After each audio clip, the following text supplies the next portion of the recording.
ফেসবুকে আজকে একটি ভিডিও দেখলাম। এই ভিডিওটা দেখার পর আসলে আমি লিটারেলি শক। প্রাণ কোম্পানির মতো একটি সুনামধন্য প্রতিষ্ঠান তাদের ডেইরি মিল্কের একটি কারখানায় সম্পূর্ণ অস্বাস্থ্যকর পরিবেশে এবং ভেজাল দুধ সেখানে প্রডিউস করতেছে, যে দুধ তারা মার্কেটে হরহামেশা সাপ্লাই দিচ্ছে। তো প্রশাসনের কিছু ভাই স্থানীয় কিছু লোকজনের সাথে নিয়ে সেখানে অভিযান পরিচালনা করে। ভিডিওটি অলরেডি অনেকেই দেখেছেন যে ফেসবুকে এটি তুমুল শেয়ার হয়েছে এবং অনেক ভিউজ, অলরেডি অনেক মানুষ সেটা দেখছে। প্রাণ কোম্পানির প্রোডাক্ট বেসিক্যালি আমি সবসময় অ্যাভয়েড করি, বিকজ ম্যাক্সিমাম প্রোডাক্টই ভেজালে ভরা থাকে।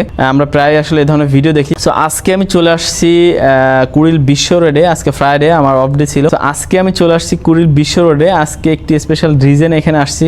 রিজনটা হচ্ছে গ্রাম থেকে পার্সেল আসতেছে। সো গ্রাম থেকে আমি যেটা চেষ্টা করি প্রতি মাসে একটি করে পার্সেল আনার, যে পার্সেলে থাকে ফ্রেশ খাঁটি গরুর দুধ, পাশাপাশি কিছু ফ্রেশ সবজি। সো আজকে শুক্রবার গ্রাম থেকে অলরেডি পার্সেল চলে আসছে কাছাকাছি। একটু আগেই কথা হলো ড্রাইভারের সাথে, গাড়ি কুড়িল বিশ্ব রোডে খুব কাছাকাছি আছে। সো আমিও চলে আসছি ঠিক টাইমে পার্সেল নিতে। তো দেখা যাক পার্সেলটা পাওয়ার পরে আপনাদেরকে দেখায় যে পার্সেলে কি কি দিছে এবং পার্সেলটা কত বড়। সো ফাইনালি আমার গাড়ি চলে আসছে এবং আমি পার্সেলটা হাতে পেয়ে গেলাম। দেখতে পেলেন যে পার্সেলটা কত সহজে পেয়ে গেলাম। তো আমার গ্রাম বেসিক্যালি যশোর জেলার চৌগাছা থানা।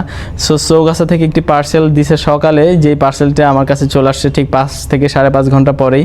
আমি ঢাকায় বসে সে পার্সেল রিসিভ করতে পারলাম এবং পার্সেলটা পাওয়ার পরে আমার সত্যি খুব ভালো লাগে, বিকজ গ্রামের ফ্রেশ খাঁটি গরুর দুধ, যেটা আমি আমার সন্তানদের জন্য, আমার 2 ছেলে অনেকেই জানেন, তো আমি আমার ছেলেদেরকে খাঁটি গরুর দুধ খাওয়াতে পারি। এটা আসলে অনেক ভালো লাগা একটা বিষয়।